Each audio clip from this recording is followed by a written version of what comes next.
قدرت سے اس کی گرمے سفر ہیں یہ محروما، موجے نسیم بھی ہے رواں آبشار بھی، وابستہ ہیں سب نظم قضا و قدر کے ساتھ، لیل و نہار بھی روشن روزگار بھی، یاد خدا میں نغمہ سرا نغمہ سنج ہیں، طاؤس بھی ہزار بھی سلسل بھی سار بھی، مجھ سے گناہ گار کو بخشش کی ہے امید، اس سے کہ جو کریم ہے آمرزگار بھی۔ یہاں پر ہم ابھی دیکھتے ہیں خالق پیدا کرنے والا، بنانے والا، تخلیق کرنے والا یعنی کہ اللہ تعالی، کارساز جو کام بنا دیتا ہے، پروردگار جو پالتا ہے، پردہ کشا جو ہمارے گناہوں پر پردہ ڈالے رکھتا ہے، ذکر خدائے پاک اللہ تعالی کا، پاک ہستی یعنی اللہ تعالیٰ کا ذکر کرنا، جل شانہ جس کی اونچی شان ہے، تسکین روح جو روح کو تسکین اور راحت پہنچاتا ہے جس کا ذکر، شام میں خزاں کا جو موسم ہوتا ہے اس کی شام، اور بہار کی صبح، گرم سفر ہیں یعنی سرگرم میں سفر ہیں یعنی کہ مسلسل سفر میں ہیں، محرما چاند اور سورج، موج نسیم صبح کی تازہ ہوا، خوشبودار ہوا، اس کی جو لہریں اٹھتی ہیں، رواں چلتی ہوئی، آبشار جو پانی قدرتی طور پر چشمے کا کسی اونچی جگہ پر اکٹھا ہوتا ہے اور پھر کسی اونچی چٹان یا پہاڑ سے ایک دم نیچے گہرائی میں گرتا ہے تو اس چشمے کو آپ آبشار کہتے ہیں۔ یہاں دیکھیے وابستہ کا مطلب ہے جڑا ہوا، نظم ترتیب کے ساتھ، ڈسپلن کے ساتھ، قضاء و قدر اللہ تعالیٰ کے حکم جو اللہ کا حکم ہوتا ہے اور جو اس کی طاقت ہوتی ہے، قضاء اس کا حکم، قدر کا مطلب ہے قدرت یعنی کہ اس کی طاقت، لیل و نہار رات اور دن، روشن روزگار یعنی کہ روز کا دن جو کہ روشن ہوتا ہے، نغمہ سرا نغمہ سنج نغمے گانے والے اور نغمہ گنگنانے والے، نغمہ سنانے والے، طاؤس کہتے ہیں مور کو، ہزار کہتے ہیں بلبل کو، سلسل کہتے ہیں فاختہ کو، سار کہتے ہیں اونٹ کو، گناہگار یعنی جو گناہ کرتا ہے، بخشش یعنی کہ گناہوں سے اس کی بخشش ہو جائے، اللہ تعالیٰ اس کو بخش دیں، معاف کر دیں، کریم ہے کرم کرنے والا ہے، آمرز کمار کا مطلب بھی یہی ہوتا ہے جو ہمیں معاف کر دیتا ہے، ہمارے گناہوں سے پردہ پوشی کرتے ہوئے ہمیں معاف کر دیتا ہے۔ تو آئیے اب ہم یہ دیکھتے ہیں، اس کی تراکیب دیکھ لیتے ہیں، اب ہم ایسے کرتے ہیں کہ اس کے تشریحی آپ کو مطالب بتا دیتی ہوں۔ ماہر القادری کہتے ہیں کہ اللہ تعالیٰ جو تمام مخلوقات کا خالق ہے، اس نے بنایا ہے انسانوں کو، جنوں کو، فرشتوں کو، حیوانات کو، نباتات کو اور جمادات کو، زمین اور آسمان میں جو کچھ بھی موجود ہے اس کا خالق اللہ تعالیٰ ہے، اور اس کائنات کے باہر بھی تمام حدوں کے اندر جو کچھ بھی اللہ تعالیٰ نے بنایا ہے، جو انسان کی نظر سے اوجھل بھی ہے اور عیاں بھی ہے، وہ سب کا خالق ہے، سب کا بنانے والا ہے، اور جس نے یہ مخلوق پیدا کی ہے اس کے کاموں کو بھی وہی سنوارتا ہے۔ انسان بے بس ہے اپنی تقدیر کے ہاتھوں، اور جو کچھ انسان کرتا ہے وہ اس کی عقل اور فہم سے زیادہ ہوتا ہے، اس کو اچھے طریقے سے انسان کے کام بنا دیتا ہے، جو اس کیے گئی تدبیر کے ساتھ وہ صرف اور صرف اللہ ہے، اور وہی ہے جو اپنی مخلوق کو پیدا کرتا ہے اور اس کو پروان چڑھاتا ہے. وہ اس کا پالنے والا پروردگار ہے اور اس کی زندگی اور موت کا مالک بھی ہے. اور اللہ تعالی جو انسانوں کو گناہوں کے راستے پر چلتا ہوا دیکھتا ہے، اس کی غلطیوں کو دیکھتا ہے مگر انہیں معاف کر دیتا ہے، تو وہی اللہ تعالی جب چاہتا ہے تو ان غلطیوں سے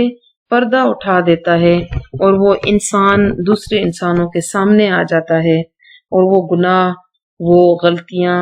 انسانوں کے سامنے آ جاتی ہیں. اور جب اللہ تعالیٰ چاہتا ہے تو اپنے بندے کے عیبوں کو، گناہوں کو، غلطیوں اور خطاؤں کو چھپا لیتا ہے،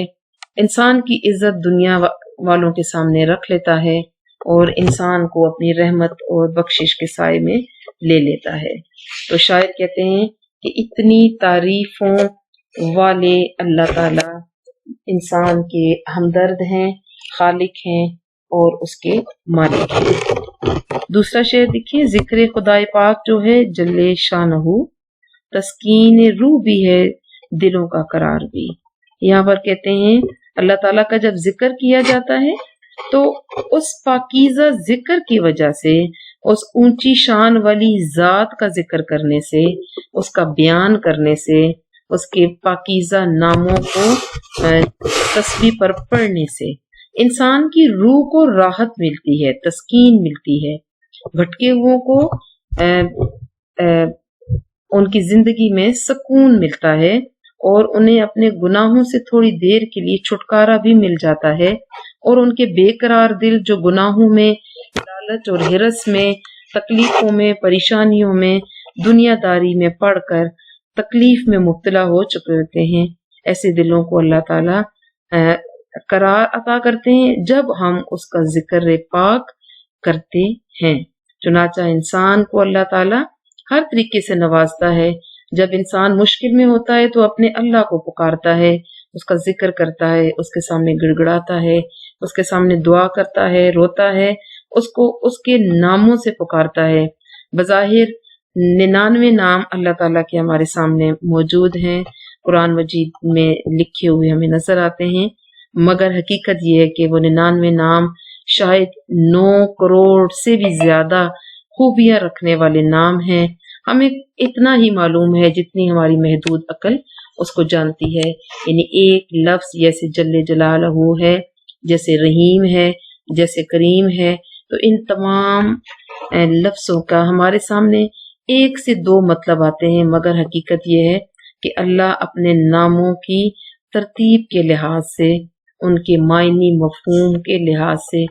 اتنی بڑی ہستی ہے کہ ہم سوچ بھی نہیں سکتے ہیں کہ ہم کس کو پکار رہے ہیں اور کون ہمارا اپنا ہے.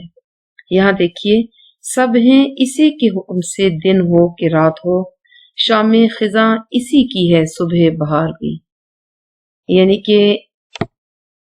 سب چیزیں اللہ کے حکم سے ہوتی ہیں. موسم بدلتے ہیں، دن اور رات ہوتے ہیں، سورج نکلتا ہے پھر غروب ہو جاتا ہے، چاند طلوع ہوتا ہے، پھر وہ 14ویں کی رات کو 15ویں کی رات کو غائب ہو جاتا ہے. اور اللہ تعالیٰ اس دنیا میں سردی، گرمی، خزاں اور بہار کے دن اور موسم لاتا ہے اور انسان اس کے حکم سے ان کے درمیان موجود رہتا ہے. انسان بے بس ہے مگر انسان جانتا ہے کہ میں اللہ تعالیٰ کی بنائے گئے ان موسموں، دن اور رات سے فائدہ اٹھاتا ہوں. جیسے کہ رات کو ہم آرام کرتے ہیں اور صبح اللہ کے حکم سے سورج نکلتے ہی انسان ساری دنیا میں بیدار ہو جاتے ہیں اور اللہ تعالیٰ کے بتائے گئے احکامات کے مطابق وہ کام کرتا رہتا ہے اور ہم اسی کے حکم پر چلتے رہتے ہیں. اللہ تعالیٰ انسان کو احساس دلاتا ہے کہ تم میرے تابع ہو اور انسان جو ہے اللہ تعالیٰ کے بنائے گئے اوقات کے درمیان مقید ہے، اللہ تعالیٰ کے بنائے گئے موسموں کے درمیان اپنی زندگی گزارتا رہتا ہے. خزاں ہوتی ہے تو اس کو بہار کا انتظار ہوتا ہے، بہار آتی ہے تو وہ اس سے لطف اندوز ہوتا ہے، اور بہار میں کھلنے والی پھول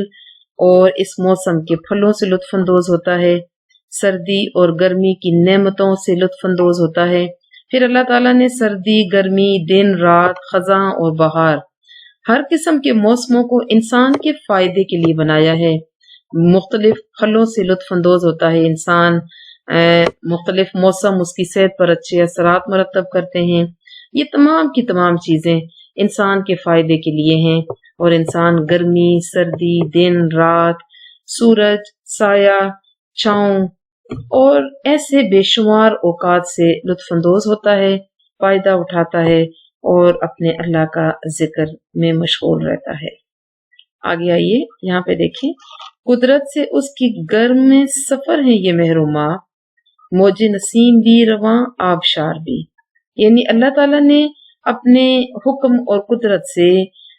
دنیا میں تو جو کچھ بھی ہمیں نظر آتا ہے، مگر آسمان اور سورج جنہیں ہم زمین سے آسمان کی وسعتوں میں ڈھونڈتے اور دیکھتے ہیں، وہ تمام کے تمام گرم سفر ہیں، یعنی مسلسل سفر کر رہے ہیں۔ جب سے اللہ نے انہیں بنایا ہے وہ اپنی گردش میں ہیں، اور قدرت اللہ تعالیٰ کی ہمیں ظاہر کر رہی ہیں۔ ان کے سورج، چاند، ستاروں کی گردش سے انسان کے اوپر بھی مثبت اور منفی اثرات مرتب ہوتے ہیں۔ سورج چاند کی وجہ سے انسان کی زندگی میں اچھے اور برے، مناسب اور غیر مناسب حالات نظر آتے ہیں، اور اللہ تعالیٰ ہواؤں کو چلاتا ہے۔ نسیم اور شمیم کے ناموں سے ہم ہواؤں کی یہ قسمیں جانتے ہیں، یعنی کہ اگر صبح ہوتی ہے تو ٹھنڈی، پرلطف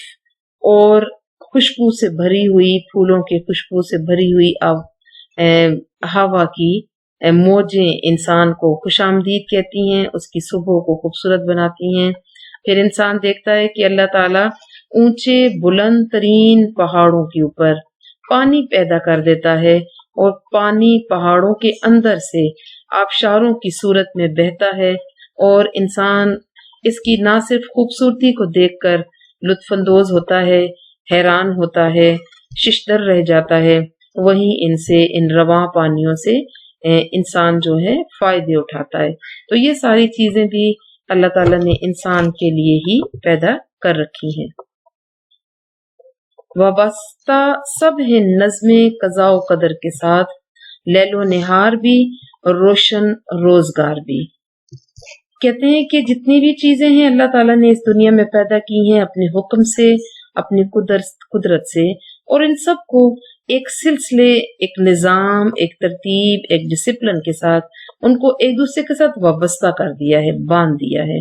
اور ہر چیز ایک دوسرے کے ساتھ کنیکٹڈ ہے، ہر چیز ایک دوسرے کے ساتھ وابستہ ہے، جڑی ہوئی ہے، اور ایک چیز کا ہونا دوسری چیز کے ہونے کی نشاندہی کرتا ہے۔ سورج کے پیچھے چاند، چاند کے پیچھے سورج، بہار کے پیچھے خزاں، خزاں کے پیچھے بہار، دن کے پیچھے رات، اور رات کے پیچھے دن نکلتے چلے جاتے ہیں، اور انسان کو یہ تمام چیزیں ایک ڈسپلن میں نظر آتی ہیں اور ایک نظام کے تحت نظر آتی ہیں۔ ان میں کوئی خامی نہیں ہے، ان کے وقت کی تقسیم میں کوئی خامی نہیں ہے۔ کبھی ایسے نہیں ہوا کہ سورج کسی اور وقت پہ نکل آیا ہو اور کبھی کسی وقت نکل آئے، کبھی چاند 14ویں کی رات سے پہلے مکمل ہو کر نظر آنے لگ جائے۔ تو یہ تمام کے تمام کام، یہ موسم، یہ دن رات، یہ سب اللہ کے حکم سے ایک نظام کے تحت ہی چلتے ہیں۔ رات ہو یا دن ہو، یا اللہ تعالیٰ انسان کے لیے دن کو روشن بنا دیتے ہیں تاکہ وہ روزی کمائے اور زندگی گزارے، اپنی زندگی کے تمام تر معاملات کو دیکھے۔ تو اللہ تعالیٰ نے انسان کے لیے یہ تمام تر نعمتیں پیدا کر رکھی ہیں۔ یہاں پہ دیکھیں گے، شاعر کہتے ہیں کہ اللہ تعالیٰ کی یاد جو ہے وہ صرف انسان ہی مبتلا نہیں ہوتا، جیسے یہاں پہ ہم نے پڑھا ہے ذکر خدائے پاک، بلکہ اس دنیا میں موجود جانور اور پرندے بھی ہر وقت اس کا ذکر کرتے رہتے ہیں، اس کے نغمے گاتے رہتے ہیں، جیسے کہ مور، بلبل، فاختہ اور یہاں تک کہ اونٹ کو بھی یہاں پہ کافیہ ملایا ہے شاعر نے، روزگار، سار، آبشار، بہار، قرار، پردہ دار اور آمرزگار جیسے الفاظ، اور یہاں پہ پھر سار لے کر آئے ہیں، یعنی کہ بڑے بڑے 4 پایوں والے اونٹ ہوں، یا کہ مور ہوں 2 پاؤں والے، یا کہ 2 بلبل ہو پرندے ہوں، یا کہ مور ہو، اور اسی طریقے سے فاختہ ہو، تو پرندے، جانور تمام کے تمام چھوٹے بڑے اللہ تعالیٰ کے ہر وقت نغمے میں، اس کے گیت گانے میں مشغول رہتے ہیں، یعنی کہ اللہ تعالیٰ کی یاد میں مشغول رہتے ہیں۔ ہم نے دیکھا ہے کہ چڑیا، بلبل، فاختہ، کوئل اور اسی طرح کے ہر قسم کے مرغ، جتنے بھی پرندے ہیں تمام کے تمام اپنی الگ اور مخصوص آوازیں رکھتے ہیں، اور ان آوازوں کو اگرچہ ہم نہیں سمجھ پاتے ہیں مگر ماہرین بتایا کرتے ہیں کہ یہ تمام کے تمام پرندے اللہ تعالیٰ کو یاد کرتے ہیں، اس کا ذکر کرتے ہیں، اور ان کا اور کوئی کام ہی نہیں ہے۔ جیسے فرشتوں کو اللہ تعالیٰ نے اپنی عبادت کے لیے پیدا کیا ہے اور وہ اپنے کام میں لگے رہتے ہیں تا قیامت لگے رہیں گے، اسی طرح اللہ تعالیٰ نے جو جانور اور ان پرندے پیدا کیے ہیں وہ تمام کے تمام اللہ تعالیٰ کی تعریف میں ہر وقت خوبصورت آوازیں نکالتے ہوئے اللہ تعالیٰ کی یاد میں مشغول رہتے ہیں۔ اور انتہا کے افسوس کی بات ہے کہ ایک انسان ہے جس کو اپنا خدا یاد نہیں رہتا، وہ اس کا ذکر نہیں کرتا، وہ اس کو اپنی زندگی کے ہر معاملے میں کار فرما جانتے ہوئے بھی اس کو یاد نہیں رکھتا اور خود سر بنا رہتا ہے۔ تو یہاں پر شاعر نے یہ بتایا ہے کہ انسان تو انسان، اس کائنات میں موجود تمام تر مخلوقات، جانور اور جاندار، انسان اور حیوان، سب کے سب اپنے اللہ کو یاد کرتے رہتے ہیں۔ مجھ سے گناہ گار کو بخشش کی ہے امید، اس سے کہ جو کریم ہے آمرزگار بھی۔ شاعر کہتے ہیں کہ میں جو گناہ گار ہوں، ماہر القادری، اس کو امید ہے کہ اللہ تعالیٰ اس کو معاف کر دیں گے، اس کے گناہوں کو معاف کر دیں گے، اور یہ کہ انسان کو ہمیشہ امید رہتی ہے کہ میں کتنے بھی گناہ کروں، کتنی بھی نافرمانیاں کروں، کتنی بھی غلط راہوں پر چلوں، میں پھر بھی اس کا بندہ ہوں، اور مجھے امید ہے کہ وہ اپنی بخشش اور رحمت کے ساتھ کبھی بھی انسان کو تکلیف میں مبتلا نہیں دیکھے گا۔ اور اللہ تعالیٰ کی کریم ہونے، یعنی اس کو ہمیشہ اللہ تعالیٰ اس کو بخش دے گا، یہ احساس کرتے ہوئے جو کہ گناہ گاروں کو بخش دیتا ہے۔ انسان مشغول رہتا ہے اپنی دنیا میں، اچھائیاں اور برائیاں اس کی نظروں سے اوجھل رہتی ہیں، وہ گناہ بھی کرتا ہے، ثواب بھی کرتا ہے، اس کی اچھائیاں بھی ہوتی ہیں، اس میں برائیاں بھی ہوتی ہیں، وہ گناہ کرتا ہے اور بھول جاتا ہے کہ میں کس کی مخلوق ہوں اور کس کے قبضہ قدرت میں میری زندگی ہے۔ وہ پھر بھی ساری زندگی گناہ کرنے کے بعد آخرکار ایک امید پر اس دنیا سے جاتا ہے کہ اللہ تعالیٰ مجھے ضرور ہی معاف کر دیں گے۔ اور اللہ تعالیٰ بھی ایسے ہی ہے، انسان کی چھوٹی سی غلطی، چھوٹا سا نیک عمل اللہ تعالیٰ اس کی ہر ایک غلطی اور خطا پر معاف کر دیتا ہے اس کو، اور یہی امید رکھتے ہوئے انسان خصوصاً مسلمان اللہ کی حضور جاتا ہے تاکہ وہ ہمیں معاف کر دے۔